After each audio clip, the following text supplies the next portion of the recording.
여러분 안녕하셨어요? 오늘이 벌써 금요일이네요. 오늘 하루도 은혜가 넘치는 복된 날 될 수 있기를 바라고요. 또 이어지는 주말에도 날씨가 많이 추워진다고 하는데 건강에 더욱 유의하시며 하나님의 사랑을 또 은혜를 더욱더 충만히 누리는 그런 시간들 꼭 되어질 수 있기를 기원합니다. 오늘 우리가 함께 나눌 말씀은 베드로전서 4장 7절 말씀입니다. 제가 봉독하겠습니다. 만물의 마지막이 가까웠으니 그러므로 너희는 정신을 차리고 근신하여 기도하라. 아멘. 오늘 본문 이하에서는 마지막 때를 살아가는 성도들의 삶이 어떠해야 함에 대해서 말씀하고 있습니다. 초대교회는 임박한 종말 신앙을 갖고 있었습니다. 즉 주님이 곧 다시 오셔서 선과 악에 대해서 심판하실 것을 기대하는 그런 신앙 속의 시간들을 보냈습니다. 초대교회가 이러한 임박한 종말 신앙을 가졌던 것은 주님의 말씀 때문이기도 했습니다. 마태복음 16장에서 보면 예수님께서 제자들에게 물으시지요. 너희는 나를 누구라 하느냐 했을 때 베드로가 주는 그리스도시요 살아계신 하나님의 아들입니다 라고 고백합니다. 이 고백을 들으신 후에 주님께서는 처음으로 제자들에게 십자가에서 죽고 3일 만에 부활하실 것을 예고하십니다. 그래서 베드로가 오히려 예수님을 간하며 만류합니다. 그래서 예수님으로부터 사단아 내 뒤로 물러가라 라는 소리를 듣게 되는데 그 말씀을 하신 후에 마태복음 16장 27절 28절 말씀에 보면 인자가 아버지의 영광으로 그 천사들과 함께 오리니 그때 각 사람이 행한 대로 갚으리라. 진실로 너에게 이르노니 여기 서 있는 사람 중에 죽기 전에 인자가 그 왕권을 가지고 오는 것을 볼 자들도 있느니라 라고 말씀하십니다. 또 이 말씀과 병행 구절인 누가복음 9장 26절 27절 말씀에서 보면 누구든지 나와 내 말을 부끄러워하면 인자도 자기와 아버지와 거룩한 천사들이 영광으로 올 때에 그 사람을 부끄러워하리라. 내가 참으로 너에게 이르노니 여기 서 있는 사람 중에 죽기 전에 하나님의 나라를 볼 자들도 있느니라 라고 말씀하십니다. 이런 말씀에 대해서 당시 초대교회는 주님이 곧 오실 것이라는 기대를 갖게 되었던 거죠. 마가복음 9장 1절에선 또 이렇게 말씀합니다. 또 그들에게 이르시되 내가 진실로 너희에게 이르노니 여기 서 있는 사람 중에는 죽기 전에 하나님의 나라가 권능으로 임하는 것을 볼 자들도 있느니라 하시니라. 그리고 이어서 변화산 사건을 기록하면서 이 말씀과 변화산 사건이 연결되어져 있음을 암시하는 듯한 그런 그 느낌을 갖게 하기도 합니다. 사도행전 1장 10절로 11절 말씀에는 올라가실 때 제자들이 자세히 하늘을 쳐다보고 있는데 흰옷 입은 두 사람이 그들 곁에 서서 이르되 갈릴리 사람들아 어찌하여 서서 하늘을 쳐다보느냐 너희 가운데서 하늘로 올려지신 이 예수는 하늘로 가심을 본 그대로 오시리라 하였느니라 라고 말씀하고 있습니다.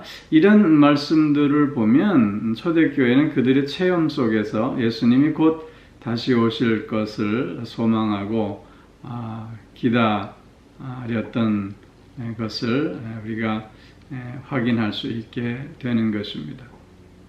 이뿐만 아니라 초대교회 당시에 많은 핍박과 또 박해로 인한 고난의 삶을 성도들은 살 수밖에 없었는데 그런 고난의 삶 속에서 주님이 곧 다시 오신다고 하는 이러한 신앙은 모든 것을 참고 견디며 기다릴 수 있게 하는 힘이 되었기에 주님의 오심을 기다림에 더 간절할 수밖에 없었던 것이지요. 즉 모든 것이 마칠 때가 가까웠다고 하는 것입니다. 성도들을 핍박하는 저들은 심판을 받을 것이고 우리들은 주님으로부터 상급을 받을 것이라고 하는 소망을 저들은 붙들고 살았던 것입니다. 이런 간절함과 또 이런 절실함 속에서 우리는 오늘 본문을 읽을 수 있어야 하는 것입니다. 오늘 우리의 삶의 자리도 역시 마찬가지입니다.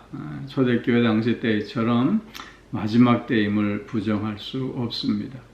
그 누구도 그 때와 시야는 알 수 없지만 초대교회 때부터 오늘 우리의 시대까지 흘러온 시간만큼 주님이 다시 오시는 그 때는 더 가까워졌음이 분명합니다.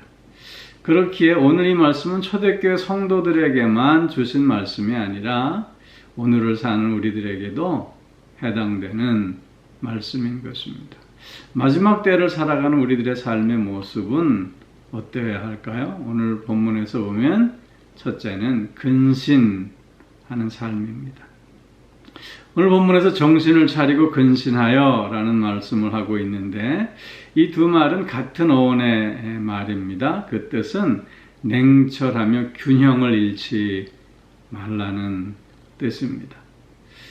데살로니가후서 2장 1절 2절 말씀에서 사도 바울은 이렇게 권면하고 있습니다. 형제들아, 우리가 너희에게 구하는 것은 우리 주 예수 그리스도의 강림하심과 우리가 그 앞에 모임에 관하여 영으로나 또는 말로나 또는 우리에게서 받았다 하는 편지로나 주의 날이 이르렀다고 해서 쉽게 마음이 흔들리거나 두려워하거나 하지 말아야 한다는 것이라 말씀하고 있습니다. 어떤 사람들은 내일이면 죽을 것이니 오늘 실컷 먹고 마시며 즐기자 라는 생각에 방종의 삶으로 치닫고 있습니다. 또 어떤 사람들은 두려움 속에서 자포자기하는 삶으로 그 삶의 균형을 무너뜨리고 있는 모습들도 우리는 생각해 볼 수 있습니다. 오늘 근신하라라고 하는 말씀은 그래서 일상의 삶을 더욱 충실히 살라는 뜻으로 이해해야 하는 것입니다. 한때 시한부 종말론이 많은 혼란과 또 문제들을 야기한 적이 있습니다. 주님의 때를 언제로 날짜로 정해놓고 거기에 맞춰서 광기 어린 모습을 보이고 있었던 그런 과거를 우리는 생각해 볼 수 있습니다. 주님의 때를 우리 기다리고 있지만 그러나 이런 시한부 종말론적인 이런 광기 어린 삶을 우리가 살라는 것이 아니라 오늘의 나의 의무와 책임을 다하는 동기로 오히려 삼아야 하겠다는 것입니다. 자라에또다 착하고 충성된 종아, 내가 적은 일에 충성하였으면 내가 많은 것을 내게 맡기리니 내 주인의 즐거움에 참여할지어다 라는 주님의 칭찬을 우리는 들을 수 있도록 오늘 우리의 일상의 삶에 나의 책임과 의무를 더욱 최선을 다해서 이루어가는 우리들이 되어야 하겠다는 것입니다. 또 하나 근신하는 삶은 목적 있는 삶을 살라는 뜻으로 이해해야 합니다. 더욱 목표를 향해 표대를 향해 달려 나아갈 수 있어야 한다는 것입니다. 달리기 선수들이 골인점이 눈앞에 보이는데 옆길로 나아갈 수 있겠습니까? 마찬가지로 하나님의 영광을 위해 서로에게 덕이 되는 삶을 위해 또한 보다 성숙한 삶을 위해서 우리는 오늘 또한 스스로를 훈련할 수 있어야 하겠다는 것입니다. 이런 글을 읽었습니다. 잘난 사람이기보다는 진실한 사람이 되고 싶습니다. 왜냐하면 잘난 사람은 피하고 싶지만 진실한 사람은 곁에 있고 싶기 때문입니다. 멋진 사람이기보다는 따뜻한 사람이 되고 싶습니다. 왜냐하면 멋진 사람은 눈을 즐겁게 하지만 따뜻한 사람은 마음을 데워주기 때문입니다. 대단한 사람이기보다는 좋은 사람이 되고 싶습니다. 왜냐하면 대단한 사람은 마음에 부담을 주지만 좋은 사람은 행복을 주기 때문입니다.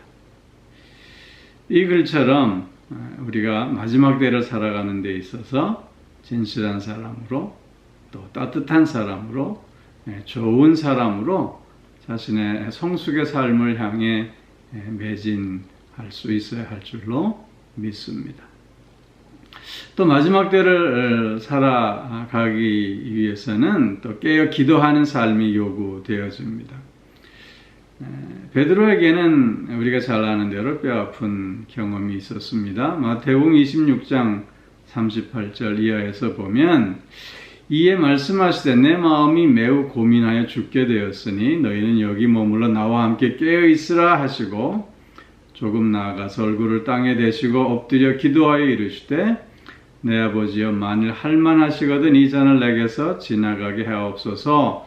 그러나 나의 원대로 마옵시고 아버지의 원대로 하옵소서 하시고 제자들에게 오사 그 자는 것을 보시고 베드로에게 말씀하시되 너희가 나와 함께 한 시간도 이렇게 깨어 있을 수 없더냐. 시험에 들지 않게 깨어 있어 기도하라. 마음엔 원이로되 육신이 약하도다 라고 말씀하시는 것을 보게 됩니다. 주님께서 이렇게 겟세마네 기도를 하시기 전에 베드로에게 내가 오늘 나를 3번 부인하리라 말씀해 주셨습니다.